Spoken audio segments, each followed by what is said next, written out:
Carl Jablanowski, welcome to the show. Thank you so much for being here. Well, thank you for inviting me.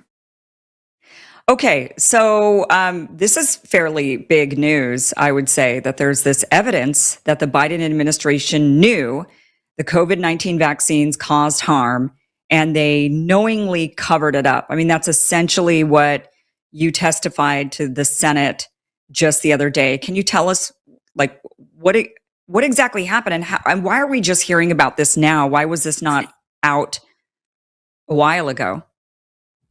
That that is an excellent question.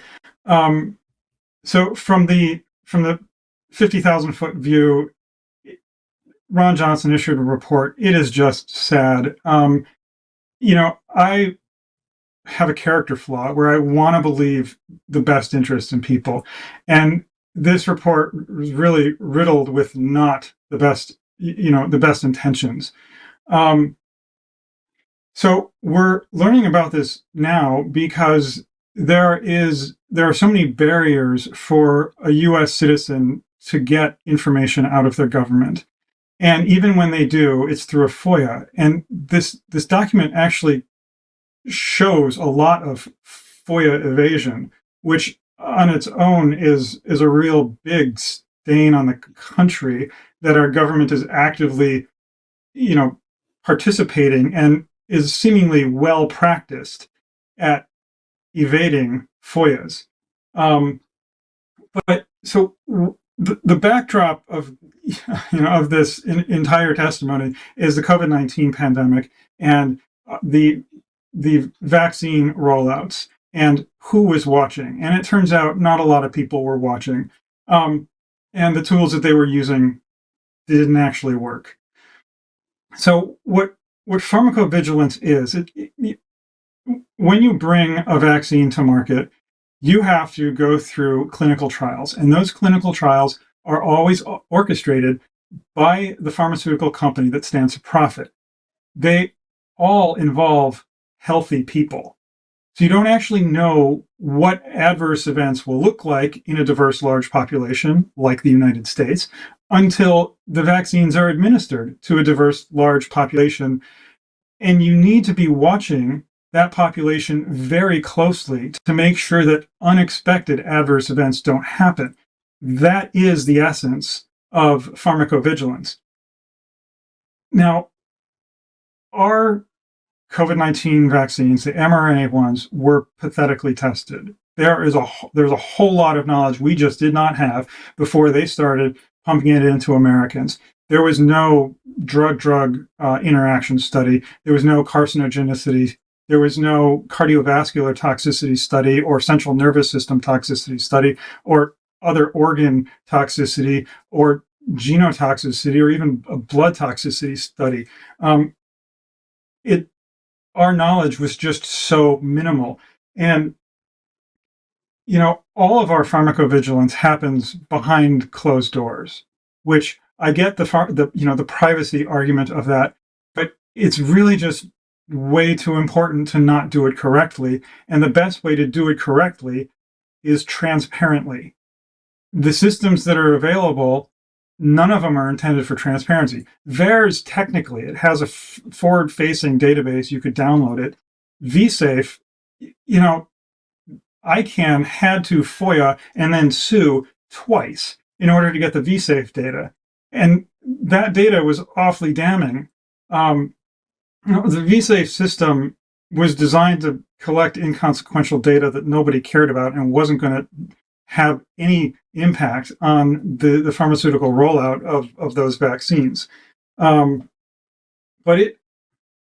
the thing that I think the COVID-19 vaccines are known most for adverse events is myocarditis. And we only knew about that on May 28th, after 313 million people, 313 million doses in 173 million people. That's not vigilance. Right. It's just a horrible setup. And in that, VAERS has been horribly reported. The it is so underreported that there was a Lazarus study from Harvard Pilgrim that identified about 1% of vaccine adverse events are reported. And that, you know, that's as far as they could have probed. The actual number could be quite a bit different, but all of theirs, you know, the most number of reports that were ever reported to VAERS in a year was 58,000, and that was the year before the vaccines rollout. The very next year, 18 times that number. The system that the FDA relied on to monitor VAERS used a disproportionality analysis, but since the disproportionality was so overbearing on one side of that, it was completely washed out, and you couldn't even compare the two different vaccines because they were of the same platform and caused similar adverse events. So it was all washed out.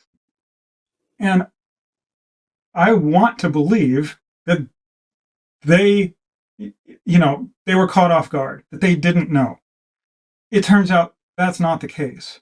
In Ron Johnson's report, he identifies a savior within the ranks of the FDA who correctly identified the problem, worked with the world expert to devise a solution, communicated that solution to absolutely everyone who would listen, but no one would listen. Pharmacovigilance was left undone. And, it's one thing if that one savior was just a person with a different opinion of how pharmacovigilance should work. It wasn't. She was the reason the original system was in place. Back in 2003, William Dumichel invented EV data mining. In 2004, Dr. Anna Sarfman encouraged the FDA to adopt it. They were the two who said, look, this system is not going to work during the pandemic. Here is a new system that William Dumichel invented in 2012. It was still not implemented. To my knowledge, to this day, it's still not implemented. It's an option, an Oracle's Empirica system, which the FDA uses to do EV data mining. But to my knowledge, they're still not doing it.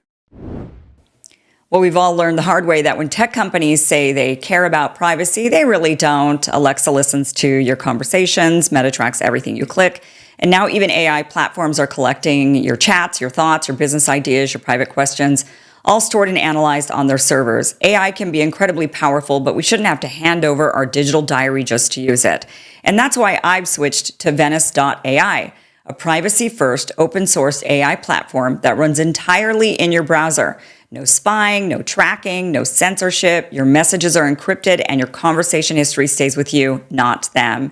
And with the Venice Pro plan, you can upload PDFs for instant summaries, generate images without restrictions, and even tweak how the AI talks to you by editing the system prompt. Here's an example. I asked the same question to both ChatGPT and Venice, and one gave me the sanitized, approved response. The other gave me the truth. So if you want to use AI without giving away your most personal data, go to venice.ai/Kim, use code Kim for 20% off a pro plan. That's venice.ai/Kim, code Kim. Protect your privacy while you still can.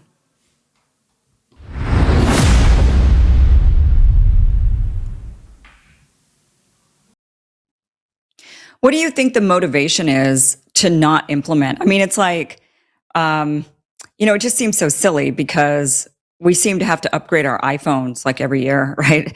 We have to upgrade our software systems constantly. There's always new rollouts of software and AI and, algorithms. Everything's constantly updating because it's always evolving, always getting better and improving.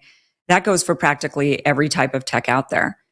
And so when it comes to this monitoring system, it sounds to me like they had a new algorithm. And really, this isn't even a new algorithm. It's kind of old at this point, right? I mean, you said 2012, so it's like 15 years old at this point. But so it seems like there would be maybe new algorithmic developments regularly, like every couple of years, there should be, hey, we've improved the system. And especially now with AI, like we could detect even more and better and be even more thorough. But they are still stuck in the Stone Age. And it's clear that they want to be stuck in the Stone Age, that this isn't oh, we don't have the money or the manpower to update the algorithm. It's we don't want to upgrade the algorithm because when we do, we see more problems and we're not in the business for whatever reason, even though they are in the business of finding more problems, but they're clearly in their mind not in the business of finding more problems. I mean, it seems to me like you'd want to be able to detect more problems because that keeps people safer.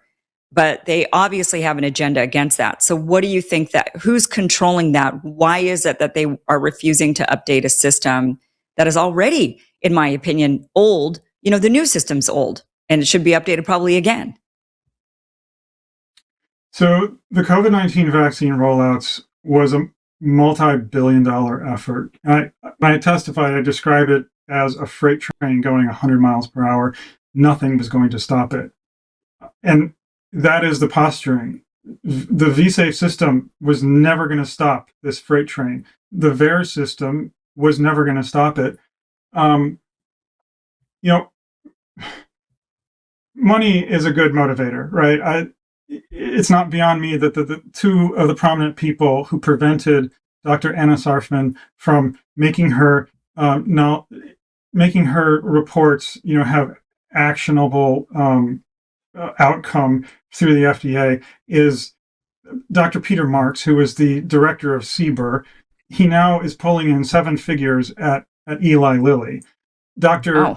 Cavazzoni is pulling in 7 figures from Pfizer. But in all honesty, I don't. Money is not the greatest corrupter of science. Ego is, and these people's ego are married to the idea that vaccines are safe and effective, and apparently necessary to push on to Americans. So they don't want to find the problems. And here's another big question then. If they, with all of this that you've discovered, that they knowingly had this algorithm that could point out a lot more problems and would have saved lives, or at least would have been better for warning, right? And helping people not get so injured or sick. They chose not to do this. What are now the consequences of that? I mean, you guys have uncovered all of this. It was blatant. That's a crime. I mean, a lot of people were injured. A lot of people died. I mean, they died. And perhaps like when you run the algorithm now, are you able to run the algorithm? Like, could you see, hey, this showed all of these other problems with this vaccine? And were you able to say, basically my question is it not theoretical? Rather than it being like, well, theoretically, this algorithm would have actually shown a lot more problems. Did you run the algorithm and it showed all of the problems that we now know? That's the worst part. I mean, not the worst part. That is a really bad part of the story. That when Dr. Anna Sarfman was communicating with her colleagues, she would take the old algorithm that everyone was relying on and recompute the new algorithm, so you could see side-by-side comparison of the old algorithm not saying anything and the new algorithm saying a whole lot. Children's Health Defense had to FOIA and sue for the information of EV data mining.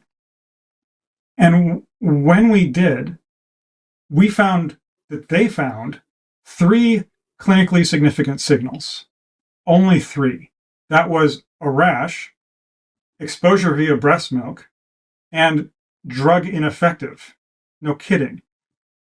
We also FOIA'd for their proportional reporting ratio, and it revealed 743 different adverse events, which included myocarditis and stroke and heavy menstrual bleeding, all of the horrible outcomes that we associate with that time in our history. And it is just, when we asked for, what's the reason why it stopped, the CDC replied, well, they were generally consistent. I don't see general consistency in 743 compared to 3. Right. So then you see this, and when you look at now running the new algorithm and you see all of the problems that it brought up, were those problems that the vaccine, I mean, was that algorithm correct in like, I guess what the better question is, how does this algorithm even work? So what is it, what database is it drawing from? I mean, are these people who have already said, hey, I have a problem from the vaccine, this is my problem.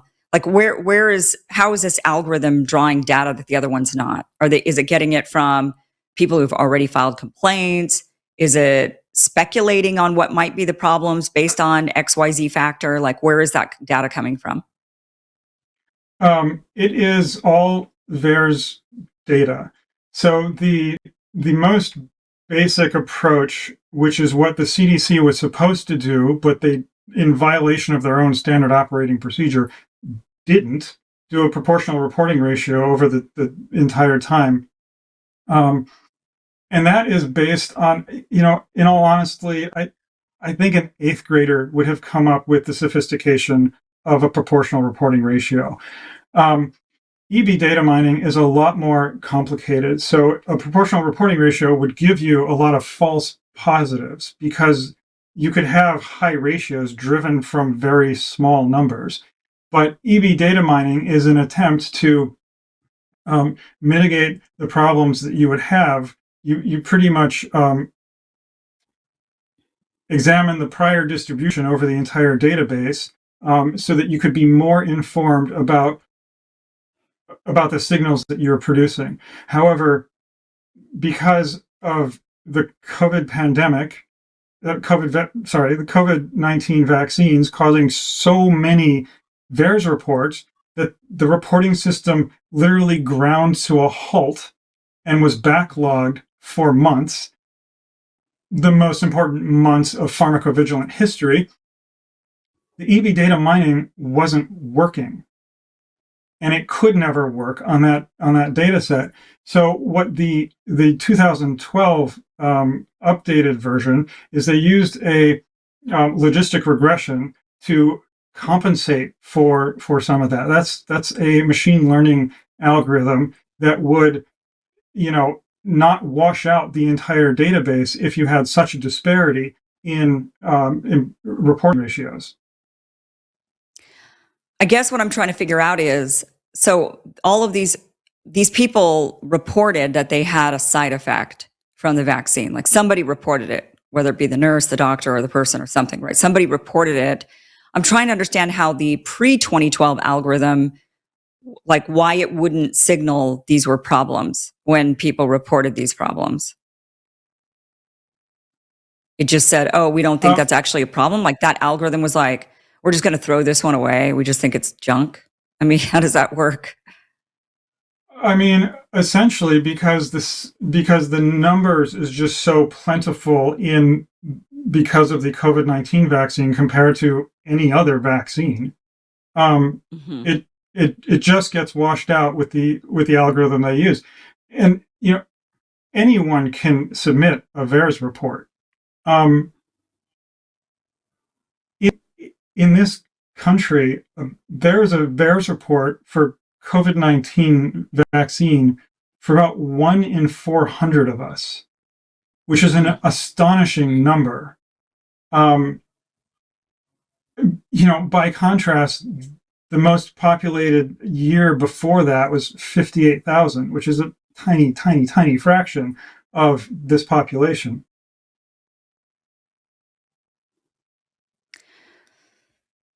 So, what is going to happen now from this hearing that you gave your testimony saying, yeah, we have all this evidence that they knowingly suppressed this information, that they knew the vaccine was causing more harms, or they knew that an algorithm would prove it. They just didn't want to run it. They didn't want to use it. They hid it. I mean, they basically. So, what are the possibilities now moving forward? Will anyone be held accountable? Will anybody go to jail? What's to happen now? Um, I can't answer that. I think there is some awful behavior that happened that prevented Americans from having the correct information. There's some awful behavior that happened from us even seeing their activities in preventing us from seeing the correct information. Um, there is little doubt in my mind that COVID-19 pandemic, it's going to happen again. The last pandemic made 100 billionaires in this country alone, 1,000 billionaires in this world. It is just too profitable to not try again. And when that time comes, hopefully we can learn the lessons that we needed to from the previous one so that we don't repeat our mistakes and so that more people do not get injured. Yeah. Unfortunately, it really feels like we want to leave that pandemic in the past and just move on with our lives, but we are going to be moving on into a history repeats itself scenario. So, is there any one or group of people who are responsible for not implementing this algorithm so that we can, do we know exactly who? We have some really good ideas of who the people who were stopping Anna Sarfman and William DeMichel's algorithms. The the problem is when you get to the point of holding someone accountable, Hmm. maybe you can believe that they didn't know what they were talking about. I mean, that's really far-fetched. The the actual tool that was lacking at HHS at the time was humility, because just asking anyone, help, we need help understanding this information. Our experts, the world expert, is telling us we're getting it wrong. Maybe we need a second opinion. By all of their emails, they were not looking for a second opinion. They were not looking for help anywhere. They were not trying to discover adverse events that they were subjecting Americans to. You say that you have an idea of who these people are. Was it, how many are we talking? Was it like one or two people, or was it like 100 people? The prominent names in the emails that uh, Senator Ron Johnson released, there are certainly a dozen or so people who were aware of the faults. But when it came down to the number of people who actually stopped it in its tracks, or who failed to act appropriately, you're getting down to maybe a half a dozen, maybe 4 or 5. Wow. A lot of injuries that these people are potentially responsible for. What do you think would have happened had they just said, "Okay, we're going to implement the system"? What would be the alternative, the alternate universe that we would have lived in at that time? Um, I mean, the alternate universe is we actually would have been able to give informed consent to being vaccinated. That was never in the cards for us. Um, and you know, if we weren't so arrogant about saying how safe and effective it was and how necessary it was to get back to life as normal, we would have made different choices. At the testimony, Senator Blumenthal talked about the vaccines as a path forward. That wasn't the case for everyone. In the failure to warn of myocarditis alone, the person who stands out the most for me is Victor Samoas. He died probably never even hearing the word myocarditis. It was 16 days after his first Pfizer dose. He was 34 years old. It happened well after practically everyone at the FDA and CDC who needed to know knew. that myocarditis was a problem, and well before May 28th, when CDC informed us. And so I hear him say it was a path forward. Victor's parents were sitting right behind me. They heard it too. But for Victor, it wasn't a path forward. It was literally a dead end. And I really think that we are on a trajectory to repeat all of the wrong mistakes that we made in our past. We certainly don't seem to be able to learn from it. I mean, that's the worst part about coming away from the pandemic. I mean, that we just have not corrected in the system the issues.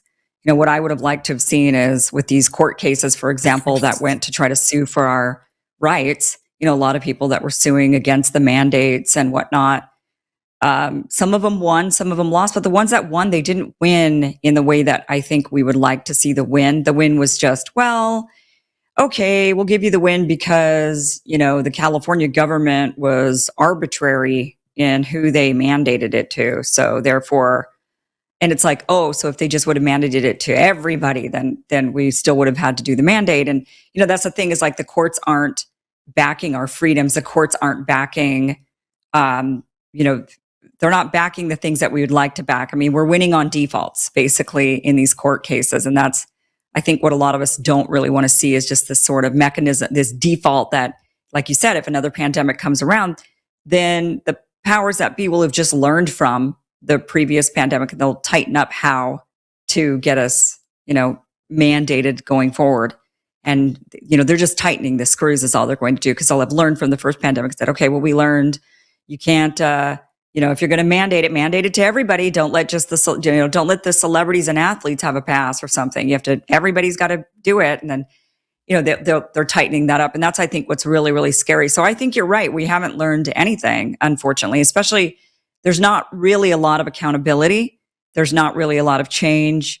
And unfortunately now, you know, people were just really eager to move on with their lives. You know, the pandemic was over. Let's move on. Let's just stop thinking about it. Let's think about something else. You can't really blame anybody, right? Because the pandemic was so much in our lives for so long. It's one of those events in history, like the Great Depression or World War II. COVID-19 is definitely, for our generation, like the defining moment of the trajectory of society for in a lot of different ways. But we're unfortunately not learning from that. Thanks for watching this clip from the full Kim Iversen Show, which you can catch Monday through Friday, 2 p.m. Pacific, 5 p.m. Eastern, for free at KimIversonShow.com. See you there.